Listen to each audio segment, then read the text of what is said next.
Hi, my name is Will, and welcome to today's episode of the Salesman Podcast. On today's show, we're looking at why you need to stop persuading if you want to win more sales. And today's guest is Andy Paul. Andy is the host of the Sales Enablement with Andy Paul podcast and author of Sell Without Selling Out, a guide to success on your own terms. And with that, Andy, welcome back again to the show. Will, thank you for having me. You're more than welcome, sir. I'm glad to have you back on. We just had a nice chin wag before we click record. Tons of value in that conversation, I appreciate that, mate. But let's get into the topic. Let's not dilly-daddle too much. Let me ask you this, mate. We're going to talk about how not persuading prospects, this is going to seem a bit backwards to the audience until it kind of pans out. We're going to talk about how not persuading prospects is going to win us more deals. But isn't the whole point of working in sales, being a salesperson, to persuade a prospect to make a purchasing decision so that we get some nice commission checks in our back pocket at the end of the quarter?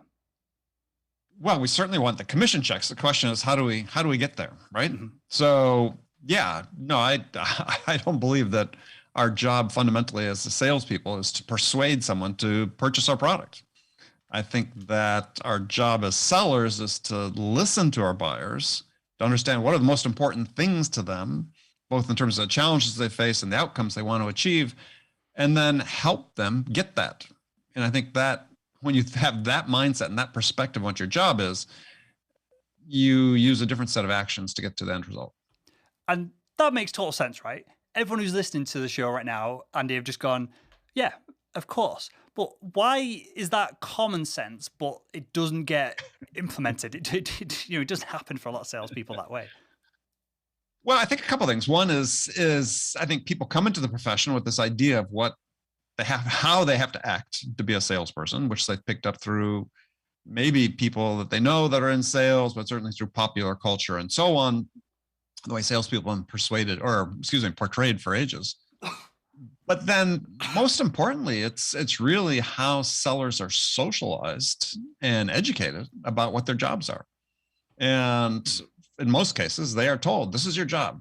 Your job is to go out and persuade someone to buy your product. And it's like, all right, well, you can push, but the alternative is maybe I can exhibit some leadership and inspire the buyer and influence the choices and trade-offs the buyer makes and achieve the same result, perhaps with greater predictability and in less time.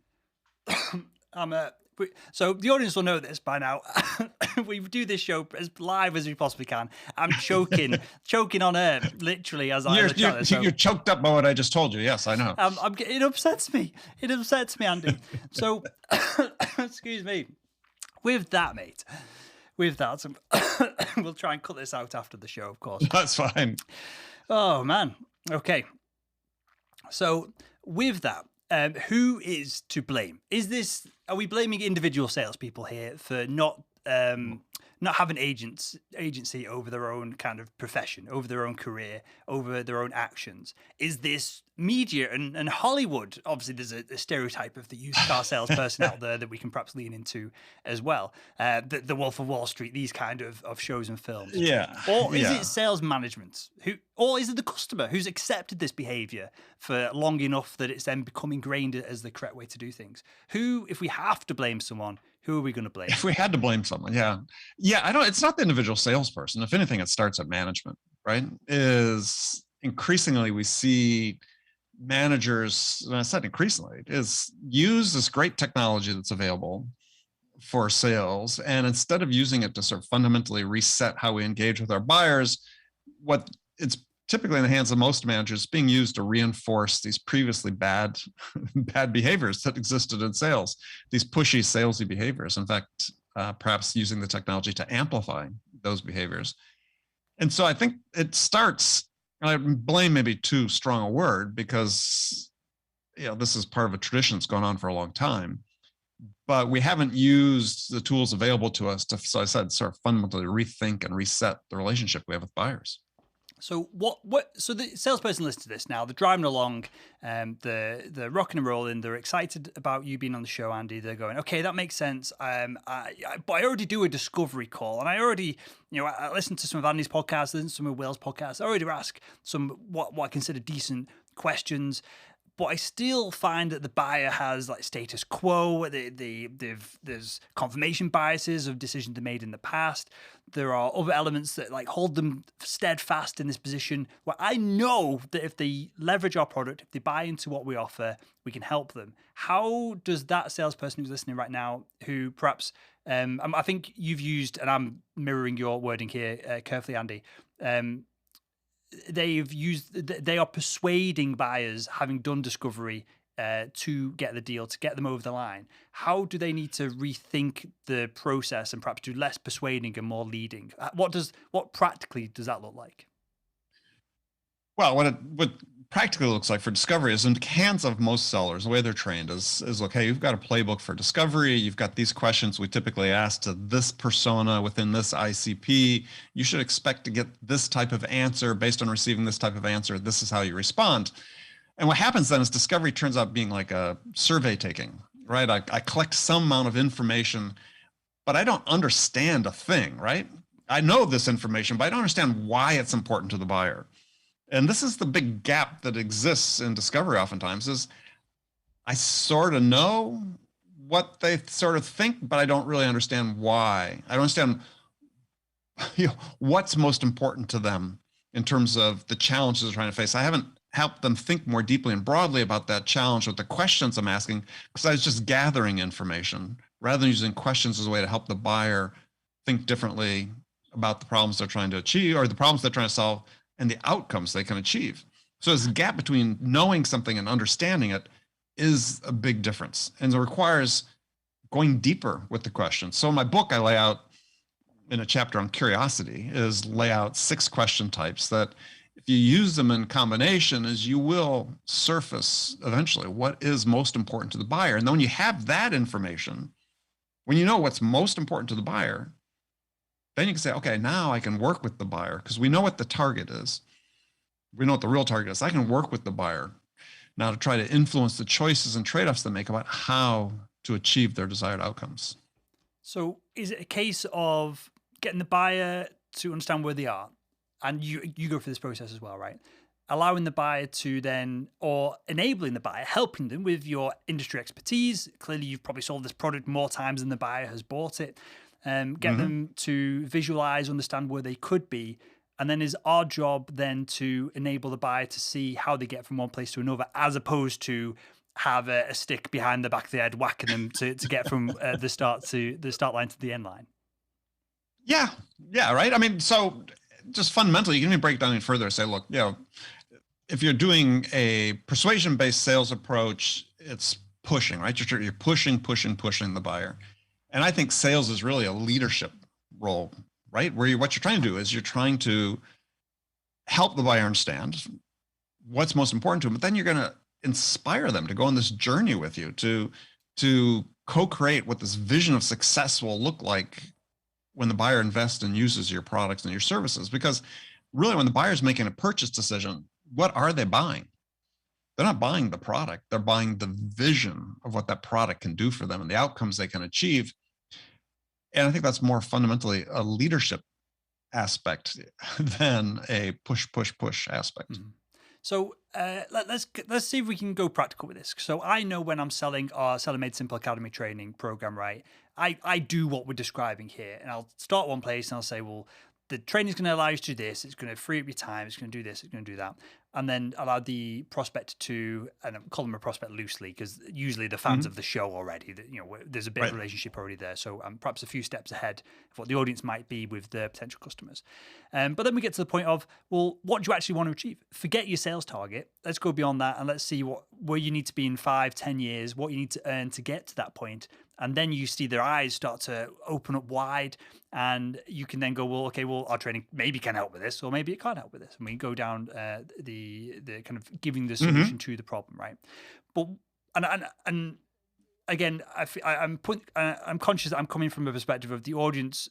By the time I get on a call with them, whether it's a sales leader, VP of sales to sell our training product, they already know everything about it. They already know all about me. There's a layer of trust rapport there.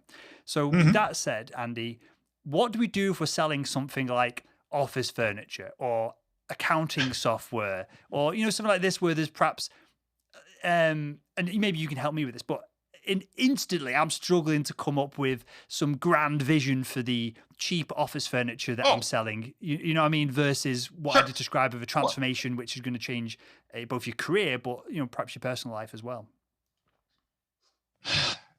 Not every product you sell, you have that vision on the first call, right? Mm-hmm. So this process, you have to build this connection with the buyer as a human being. You have to build a level of credibility and trust, which you talked about. You've built through your podcast with your audience and the people you're talking to, is what they've done is said, look, okay, we've built that connection. So I talk about the 4 pillars of selling in my book: connection, curiosity, understanding, generosity. You've built that connection, that trust. So now what the buyer says, look, I'm going to open the door to your influence, Will, right? I have this trust in you. I'm going to enable you to come in and sort of stick your nose into our business to really learn what is most important to us. What are the outcomes we're trying to achieve? And as you know, I mean, when you talk to sellers, 2 people can ask the same question and get 2 dramatically different answers based on the connection and the trust that they built up with that buyer. So that's why starting with that human connection is so important. Leads into your curiosity. We use our curiosity to explore the things that are unfamiliar to us. Well, again, if you go in from a position of trust, you're going to be able to go much deeper and get deep and better insights into what the buyer is trying to achieve than you would without that. How much of the practical skill of doing this, Andy, comes from building trust, building rapport, having the buyer going into the conversation with them seeing you as someone who can offer them value, as opposed to a pesky salesperson who's just trying to suck money from their pocket, right? How much of this comes up from framing the conversation? How much of it is enabled by framing the conversation up as this is a consultative call, as opposed to a, I don't know, maybe you wouldn't do this on a cold call. You'd use your cold call to set up a meeting, right? But how much of this comes from the perception of the buyer of you versus what you're able to do on the call itself? Almost all of it, Sure. right? And so I write about in my book is there's a question that all buyers ask of you as seller. Excuse me, I call that the why you question, right? Why should I invest my time in you? Why should I invest my attention in you? Why should I trust you? And that's something that they answer through how they experience you, right? It's not, it's a question they're not really verbalizing, but they're just being asked nonetheless. And so it starts to really small things, right? What's the first impression you create with the buyer? And are you being intentional about trying to create a positive first impression, right? Because at the end of the day, every interaction that we have with a buyer is part of their buying experience with us. And we know in a day like the age that we operate in today, let's take your training products, great training products, but the fact is there's a million sales trainers out there. And when the buyer is talking to you and they're evaluating products, they're saying, well, the products are basically all the same. So what's the difference? Well, the difference is how I'm experiencing Will versus experiencing John or experiencing Bill, who's also in trying to sell to us. And that's where the difference is really made, is how the buyer experiences you in this process. So what it means is that when you have the opportunity to interact with the buyer, doesn't matter in what form that takes, whether it's an email or a voice call, Zoom call, in-person meeting, the buyer has invested their time and attention in you. You have to enable them to earn a return on that time and attention. And that just doesn't happen by coming in and sort of trying to flog your product. It happens by sort of being in this process together with the buyer, right? Mm-hmm. Really understanding what's important to them, being focused on how can I help you achieve what's most important to you? And then you become the differentiator, not the product of the company. I think you alluded to this. You've mentioned technology a few times in the show so far, Andy. This is an important question, but it's going to have an obvious answer. How does this translate into the world that we're living in right now in modern B2B sales, where seemingly most salespeople just want to sit behind spammy, automated, semi-personalized cold emails and just flog the whole marketplace, hoping that they find the right person at the right place with the right pain at the right time who will maybe get on a call with them? How does this how does what we're talking about here, the strategy of leading through the sale and adding value each step, and you being the experienced differentiates versus the competition, how does that translate into this world of just spamming crap at people and praying that someone responds? Well, you're going to trigger me here. Is it requires a culture change, right? There are many industries right now where the win rate on their most qualified opportunities is considered acceptable. If it's like at 20%, meaning you win 1 out of 5 of your most qualified opportunities. Yeah, I mean, a lot of companies are playing the game just as you described. They're getting really good at top of funnel. We're going to put a ton of opportunities through our demand gen, lead gen into the top of the funnel. And if we're just moderately effective at selling, we'll close, 20% of our qualified opportunities, and that will be enough to enable us to grow. But that party's not going to last forever. Yep. At some point, you as an organization, you as an individual need to learn how to sell, because, hey, we're in the midst of 14 years of uninterrupted economic growth, but hey, we know things can go off the rails pretty quickly. I mean, look at the unfortunate situation in Europe, in Eastern Europe. I mean, who knows what that leads to? We get, it fall into a recession or something. Yeah, those ways aren't going to work as consistently and as reliably. You're going to have to learn how to win a higher fraction of the opportunities, meaning that you're going to really pay attention to how you sell. And unfortunately, in many cases, it's not. And so there are small companies and mid-sized companies that have taken the wrong lesson from some of the successes of the companies that have grown using these methods, thinking that's that method that's enabled the company to grow, that sales method, when actually it's the product being in the right place at the right time. Now, respectfully, I'm trying to do this politely, but you understand. You have been through and been in the game for a lot longer than what I have, right? Yes. So you're working through the 2008 recession, and there's been ups and downs since then and prior to that, right? How does say, because obviously we're due what's going on in Ukraine, what's going on elsewhere in the world, we're due just a massive recession, or like a nose dive, just load of crap getting thrown on our plate in the not distant future. It's inevitable at this point. How does sales change in that period? And is it the people when the purse strings really get, and we just come through COVID and all this other stuff as well. Sure. But that's perhaps a taste of some of this, what's to come. But how does sales change in that kind of environment?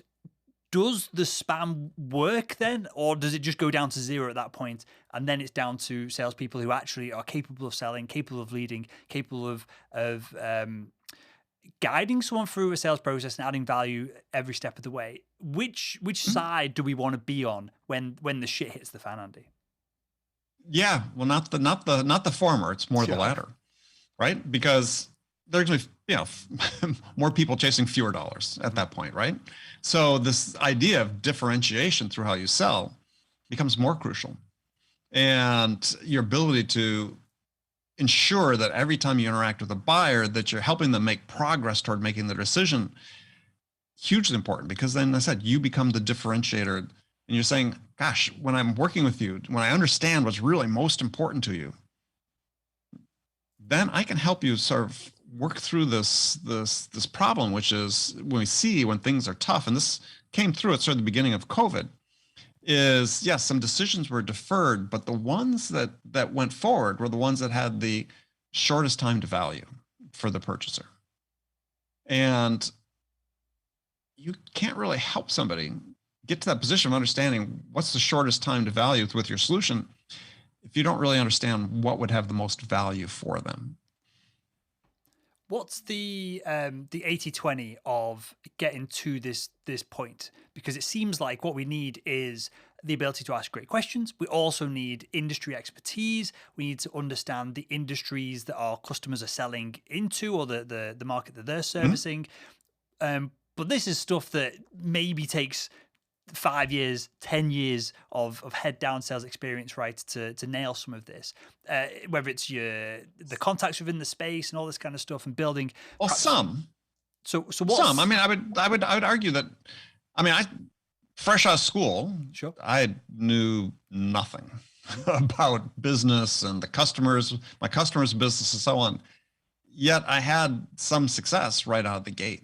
And what it came down to for me was this ability to ask questions, right? And to make sure that continue to ask questions. So I made sure I really understood the buyer and their concerns and what they were trying to achieve. And I just got better as I added industry expertise to it and had more experience in selling.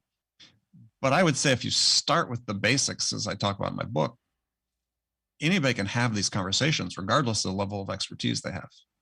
So the ability to ask questions is perhaps, from a time frame perspective, is the 20% that can give us 80% of the results. Yes. Because that's what we want to ramp up to. That's what you're driving at. Yep.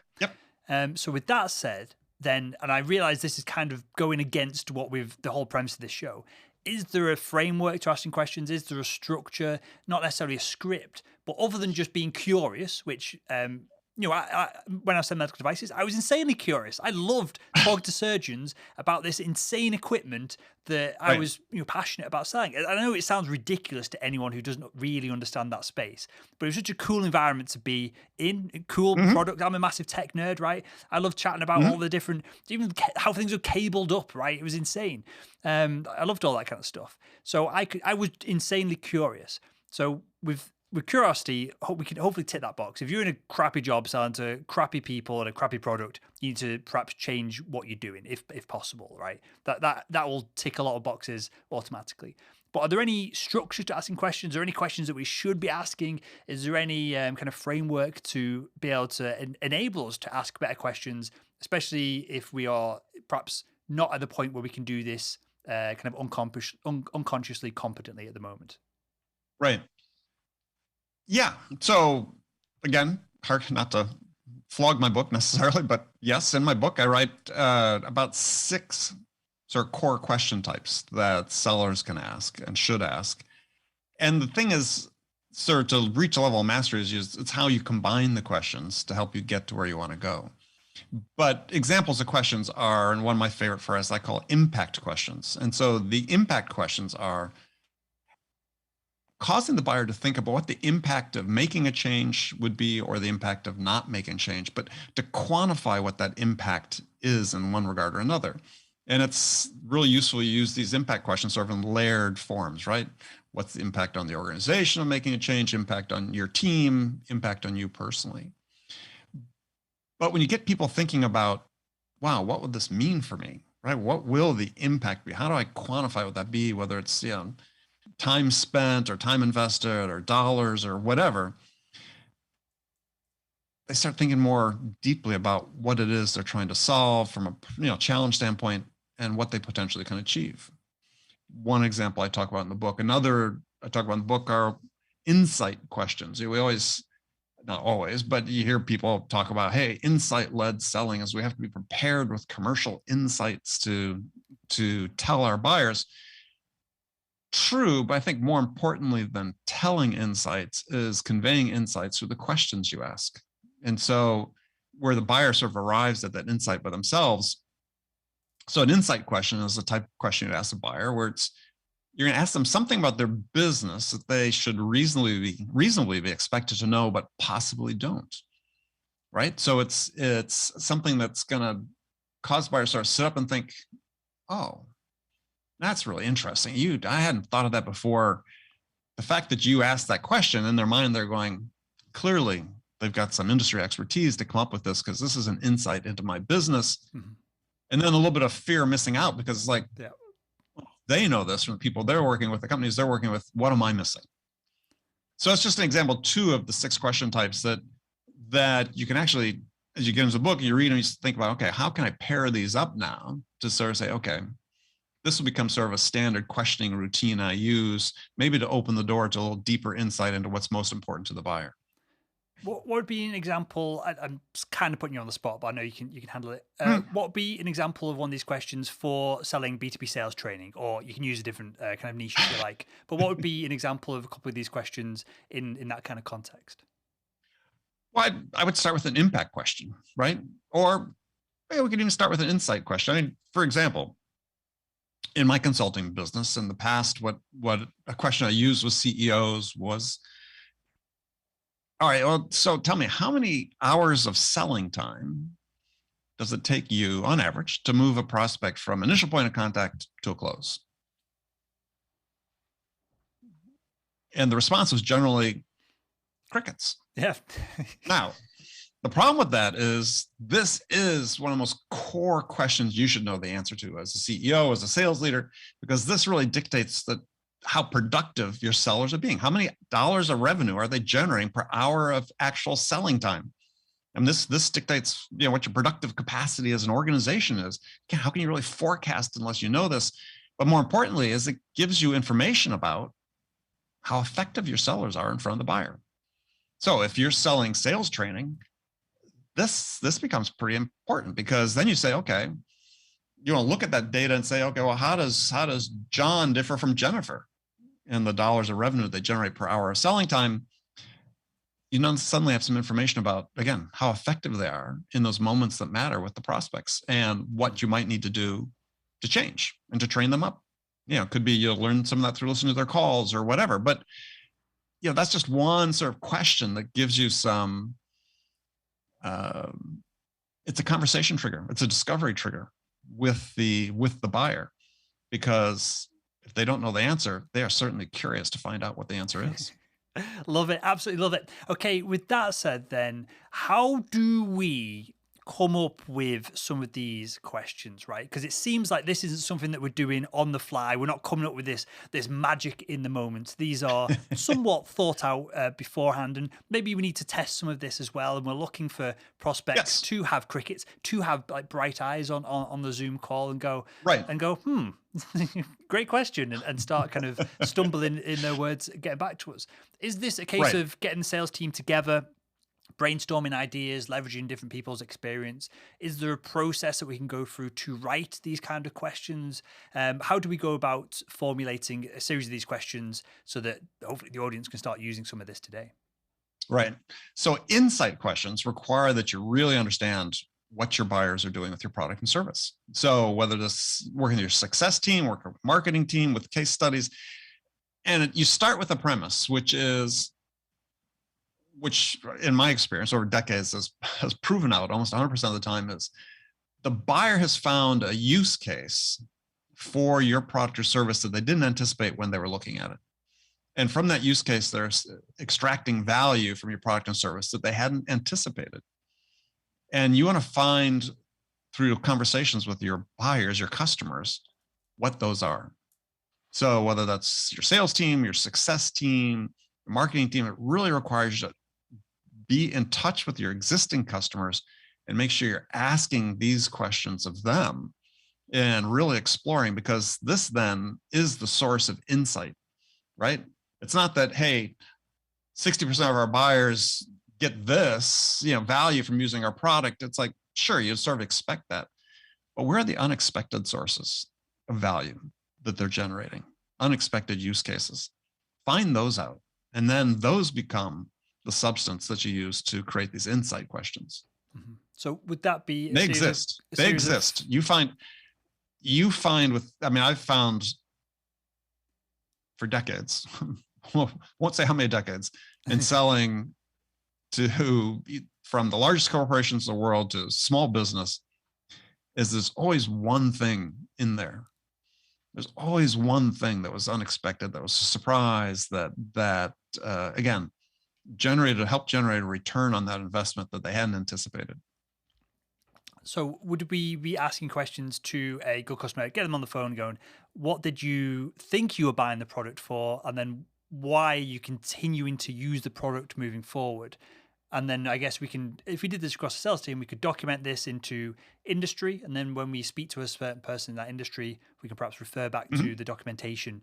And it's almost like we frame it in a question, but it's almost like a case study or value as well, right? Almost. But then you want to have them quantify the value they've received from it, right? I mean, one of the key things in qualifying buyers, make sure that you have a firmly and finally qualified prospect, is you need them to do their internal math and work to say, look, if we think we're going to get 10% market share increase, or we're going to save X amount in cost savings, or we're going to generate additional sales, until the buyer does the internal work in the internal business case to justify and saying, look, yeah, we quantified what the value should be of making this change.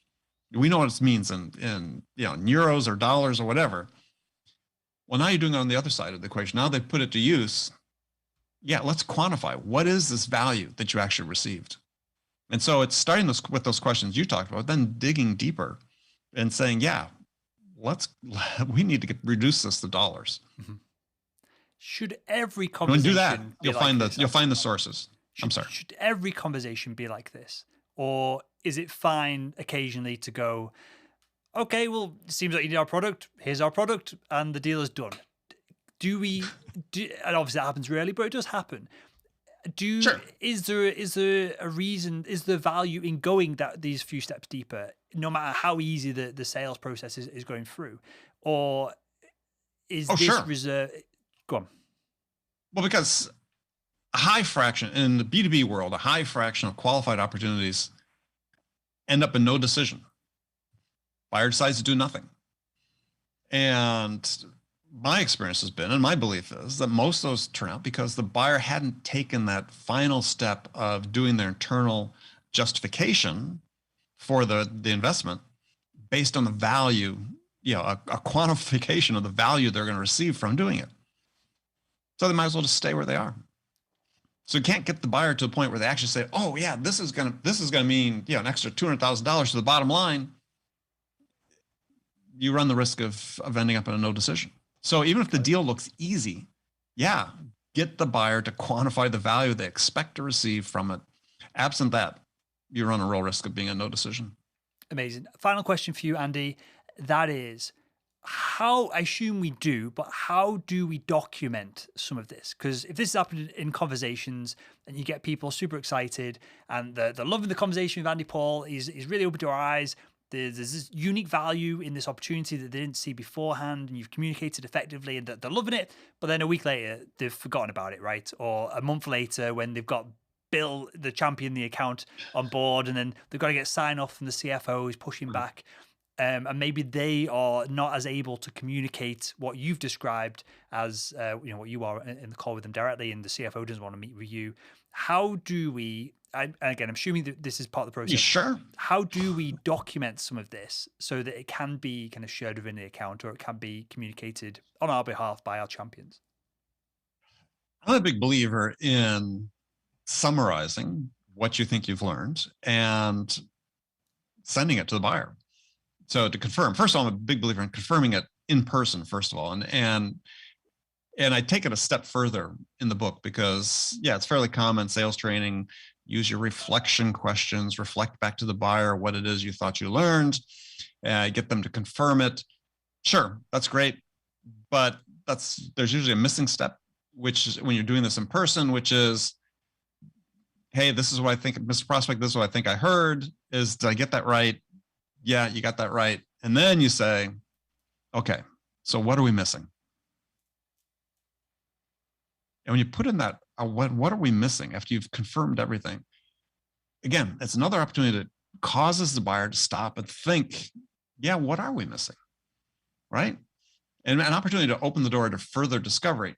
You do that, again, you summarize it again, but make sure you send it back to the buyer in writing, in an email, somehow, you memorialize this, and then make sure that you've got the note in your CRM system as well, so that you can track it. And so, part of what you're doing is continually sort of refreshing the memory of the people you're dealing with, because what happens as soon as you stop talking with the buyer, they forget about you.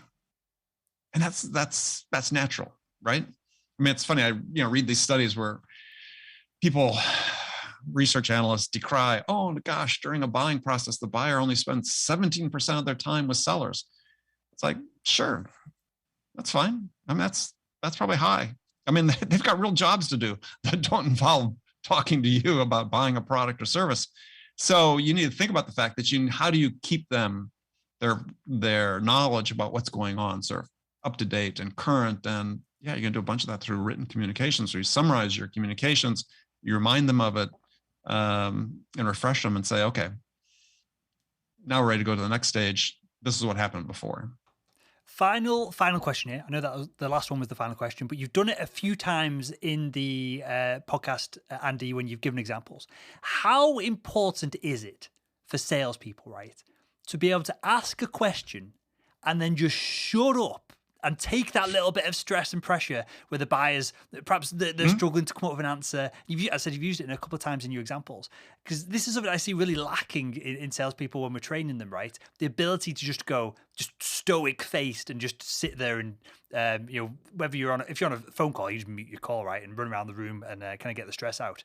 But if you're on a Zoom call, you've got to sit there and wait for the prospect to respond. How important is that for a skill to implement everything that we talked about today?